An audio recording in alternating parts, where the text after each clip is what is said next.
എല്ലാവർക്കും നമസ്കാരം.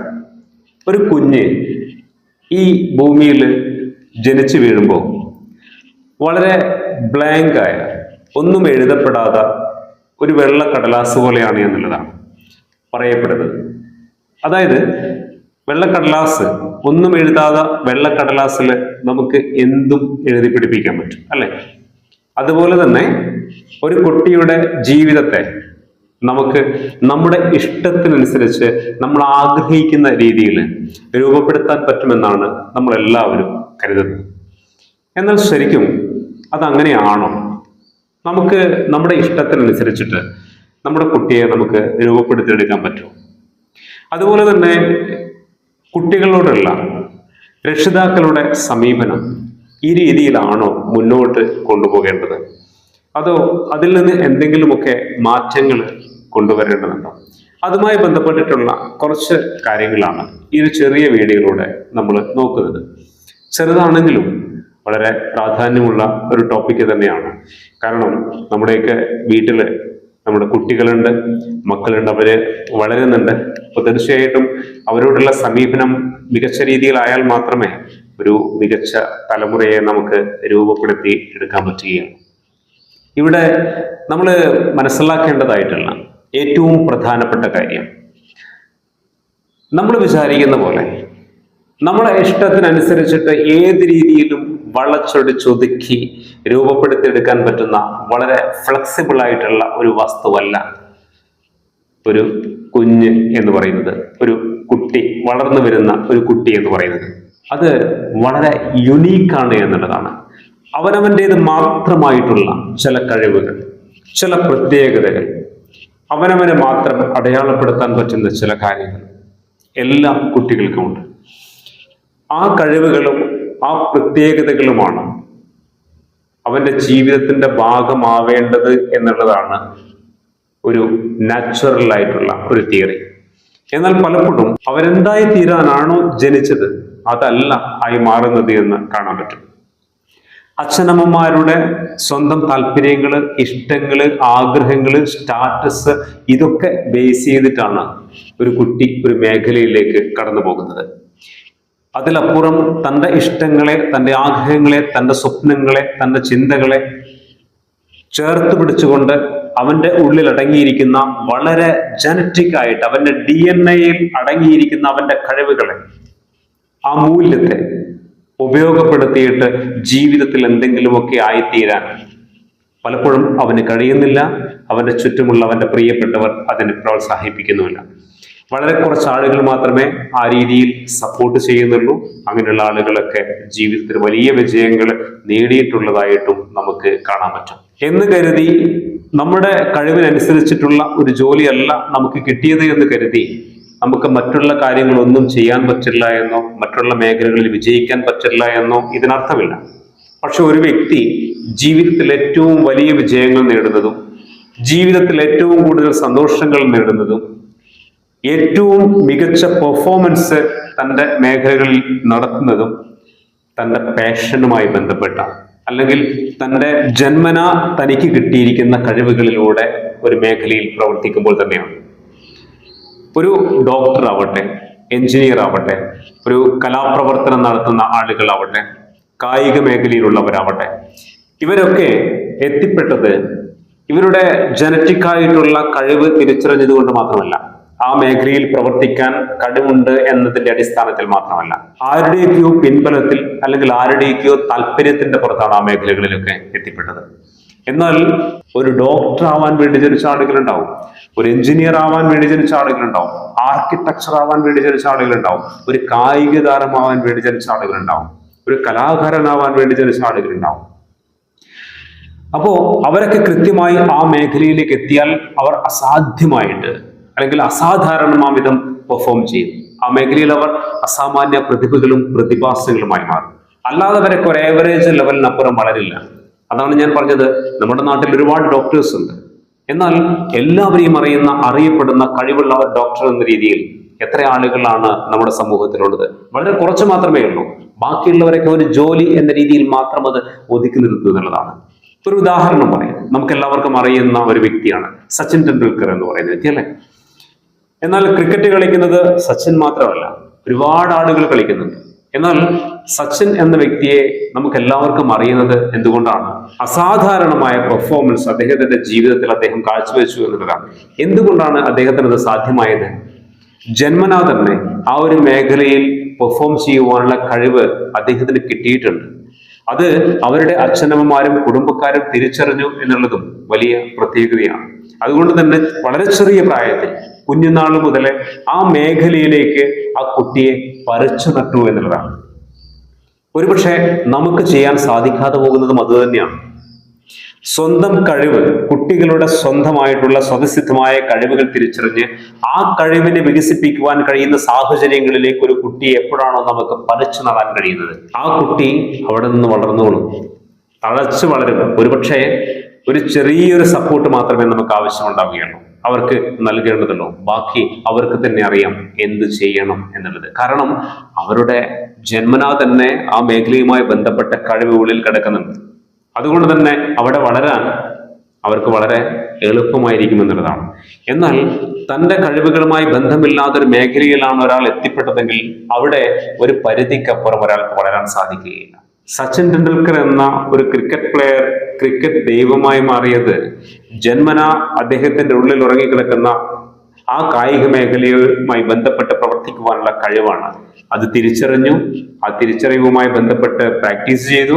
അത് മെല്ലെ മെല്ലെ വലിയ വിജയങ്ങളിലേക്ക് നടന്നിരുന്നു. ഇന്ന് പലപ്പോഴും ക്രിക്കറ്റ് കളിപ്പിക്കുന്നത് വലിയ ഒരു ജോലി കിട്ടുമല്ലോ, അല്ലെങ്കിൽ വലിയ സാമ്പത്തികമായിട്ട് ലാഭം ഉണ്ടാക്കുന്ന മേഖലയല്ലേ എന്നൊക്കെ കരുതിയാണ് പലപ്പോഴും പല മേഖലകളിലേക്കും കുട്ടികളെ പറഞ്ഞു വിടുന്നത്. ഡാൻസിനോട് താല്പര്യമില്ലാത്ത കുട്ടികളെ ഡാൻസ് പഠിപ്പിക്കുന്നു.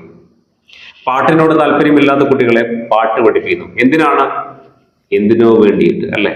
ഒരുപക്ഷെ പല പ്രോഗ്രാമുകളിലും പങ്കെടുപ്പിക്കാനോ മത്സരിപ്പിക്കുവാനോ, അങ്ങനെ പല സ്റ്റാറ്റസിന്റെയും ഫോർമാലിറ്റിയുടെയും ഒക്കെ പിൻബലത്തിൽ കുട്ടികൾക്ക് ഇഷ്ടമില്ലാത്ത, അല്ലെങ്കിൽ കുട്ടികൾക്ക് അവരുടെ കഴിവുമായി ബന്ധപ്പെട്ട മേഖലയല്ലാത്ത കാര്യങ്ങളിലേക്ക് അവരെ മാറ്റി നിർത്തുന്നു, അല്ലെങ്കിൽ പറിച്ചു നിർത്തുന്നു എന്ന് പറയുന്നത് ഒരുപക്ഷെ അച്ഛനമ്മമാര് മക്കളോട് ചെയ്യുന്ന ഏറ്റവും വലിയ മണ്ടത്തരവും തെറ്റുമാണ് എന്ന് പലപ്പോഴും നമ്മൾ ഓർക്കാറില്ല.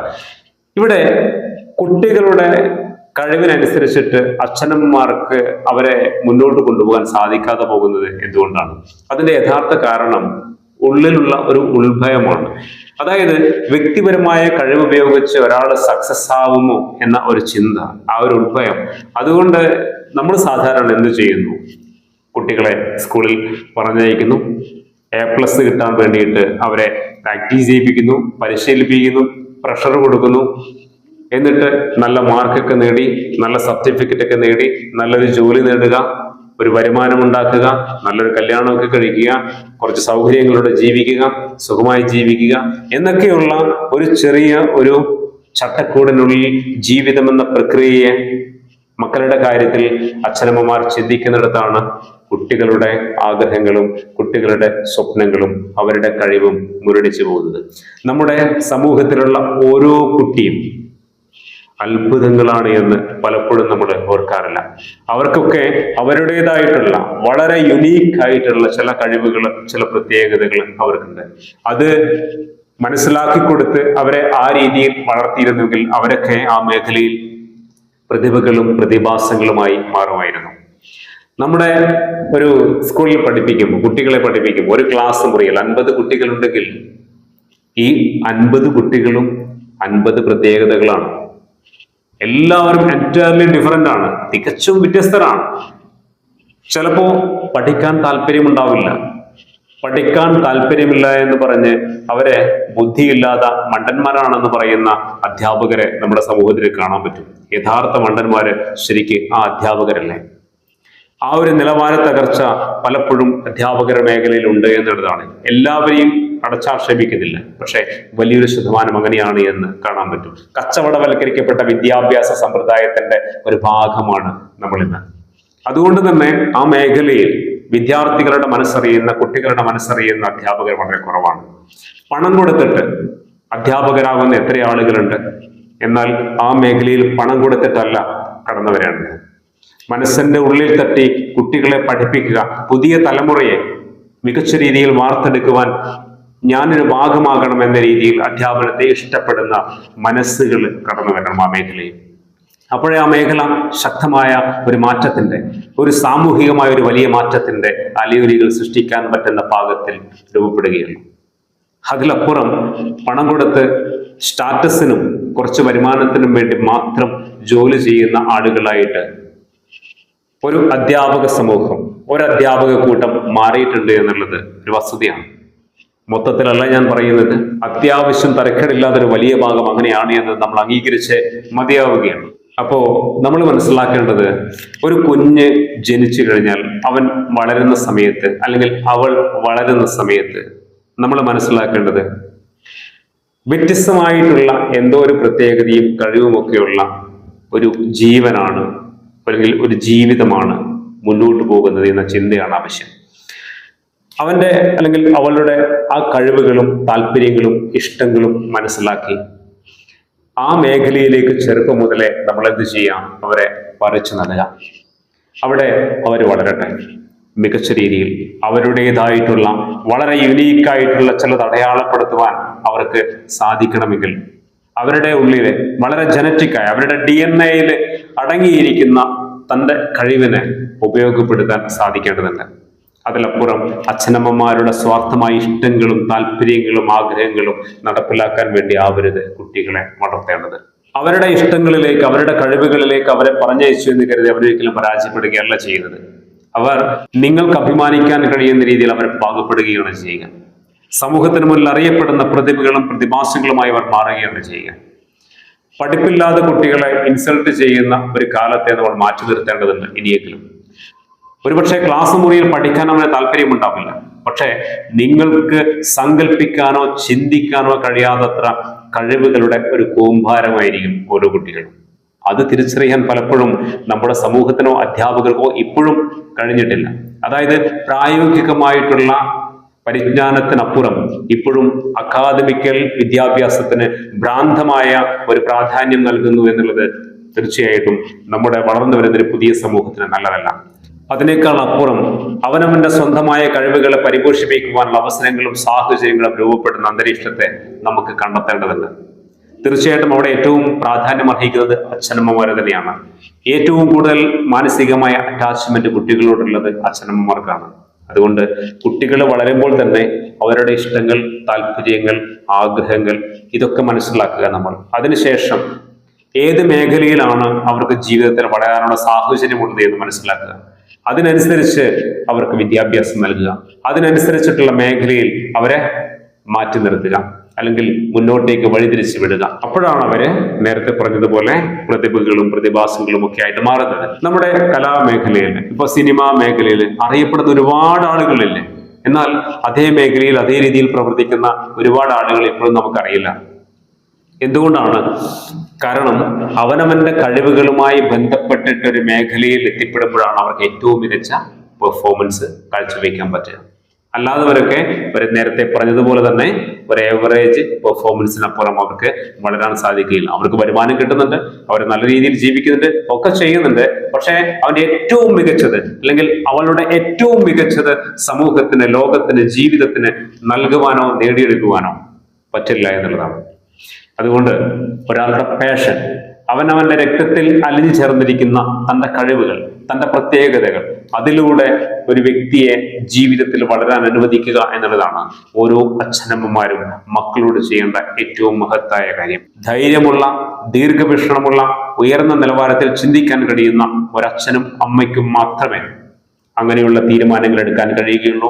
അങ്ങനെയുള്ള തീരുമാനങ്ങൾ എടുക്കാൻ കഴിയുന്നവർക്കാണ് ജീവിതത്തിൽ മക്കളെക്കുറിച്ച് മറ്റുള്ളവരെക്കാളേറെ സന്തോഷിക്കുവാനും അഭിമാനിക്കുവാനുമുള്ള മുഹൂർത്തം ലഭിക്കുന്നത് എന്നതുകൂടി ഓർമ്മിപ്പിക്കുന്നു. അത് മാത്രം ഓർമ്മിപ്പിച്ചുകൊണ്ട് മറ്റൊരു പുതിയ വീഡിയോയിൽ നമുക്ക് വീണ്ടും കാണാം. എല്ലാ പ്രിയപ്പെട്ടവർക്കും ഒരിക്കൽ കൂടി നന്ദി.